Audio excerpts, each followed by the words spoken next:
but all cultures, including our own, believe in another world coexisting with this world and inhabited by its own race of people, although people isn't quite the word for them. In fact, some cultures think that it's the dead who occupy this parallel other world, but mostly it's believed that the other world has its own denizens, who are often small, hence the title, Little People. We know from fairy tales that the thing which is least regarded often turns out to be the most important thing. And it's all the easier to overlook the little people, because they usually are comical in appearance and easy to laugh at. The little people are 18 inches tall, perfectly proportioned with hair that grows down to their heels. This is how two Cherokee women described the Yunwa Tsunsti, I had a go, who live a hidden life parallel to the Cherokee people of North Carolina. The little people who helped the Inuit shaman, described by the Danish explorer Knut Rasmussen, were called Awa, little women no longer than an arm's length, with pointed caps, short bearskin trousers and high boots, which held upward turned feet so that they seemed to walk on their heels. The little people of Ghana, in West Africa, are called Asamanukpai. They're slightly bigger than monkeys, coloured black, red or white, and their feet are turned back to front. If you visit their haunts, it's advisable to make offerings of rum, for if they are annoyed, they stone the offender and lead him into the depths of the forest and lose him there.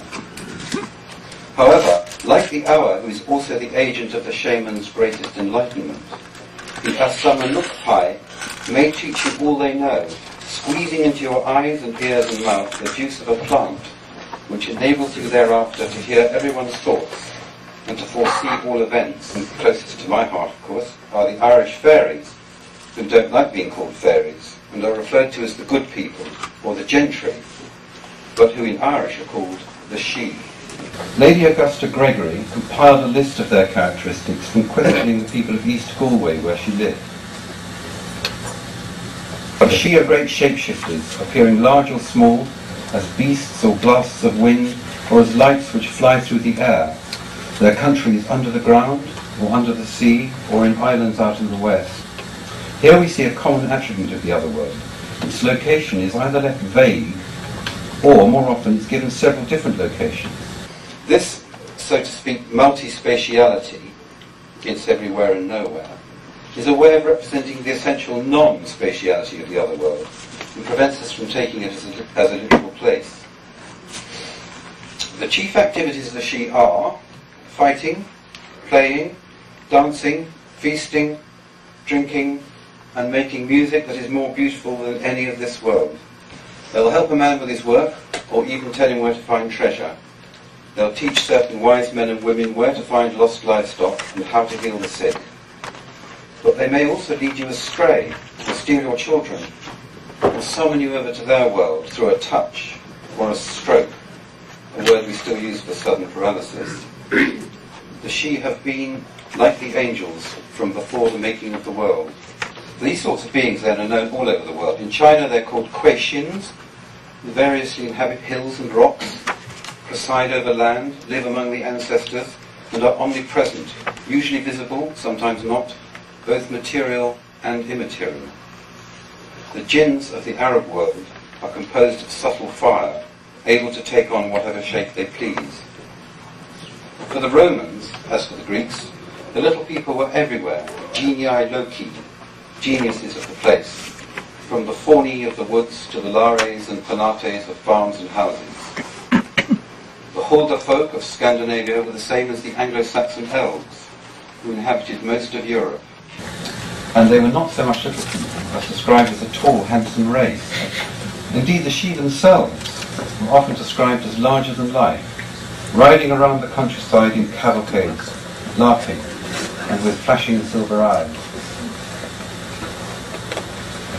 So that as a fairy once remarked to a man from County Sligo, "I am bigger than I appear to you now. We can make the old young, the big small, the small big." Neil Colton of Donegal was out berry picking with his female cousin when they heard the sound of music. Says he, "We hurried around the rocks and we saw 6 of the gentlefolk and they dancing. And when they saw us, a little woman, all in red, came running towards us, and she struck my cousin across the face with a green rush. Jesus, we ran for home as hard as we could. And when my cousin reached the house, she fell dead. Well, she didn't actually. She was later revived by the priest. She had a nasty turn, I can tell you. The Greeks called the little people, or perhaps as it turns out the big people, Daimones. And this is the general name I usually use for all fairy-like beings. I want to run quickly through the main attributes of daemons, because these are also crucial attributes of what I laughingly call the ground of reality itself. Firstly, daemons are ambiguous, even contradictory. They are, for example, both material and immaterial.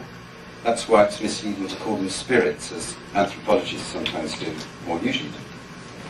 They're not good or bad, but both, sometimes malevolent, sometimes benign, always tricky, at best mischievous, at worst life-threatening.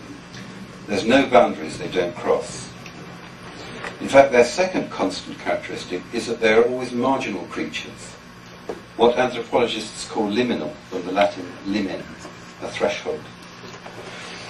They commonly appear in liminal zones, such as bridges, crossroads, even staircases, whatever places are in between, whatever we designate a no man's land. Or else they appear at liminal times, at sunset or midnight, at Midsummer's Eve or Halloween, when this world is said to be more transparent to the other world. Daemons are always marginalized by official culture, whether of the churches or of science, and that's probably why paranormal research will never be accepted by mainstream science, although it longs to be respectable. Thirdly, daemons are highly elusive, fast-moving, appearing and disappearing in the twinkling of an eye. And fourthly, they are shapeshifters, like the Greek god Proteus, nearly impossible to pin down. This feature is particularly rich in metaphorical resonance, because it points to the way that the daemons cut their cloth to suit the times. Just when we think they've disappeared forever, they turn up in a different guise. And I hope to show this. At the same time, their shape-shifting reminds us that just when we think we've got a fix on reality and have settled something once and for all, we look again and find that the concept or formulation we are proudly holding up is an empty mask whose living daemon has already slipped away. Reality, the daemons seem to say, is better represented by concrete, personified images, like themselves, than by abstract and impersonal concepts. If we want to catch them, we can't use unambiguous logic or rationality. We have to use our own quickest, most highly coloured and shape-shifting faculty, the imagination. We should bear in mind, too, that daemons are just as apparently ridiculous as they are sublime, and ridiculousness is something that big religions and self-important sciences ignore in their versions of reality. The downfall of the daemons began with Christianity, which acknowledged them, but also took them literally, something no traditional or tribal culture does.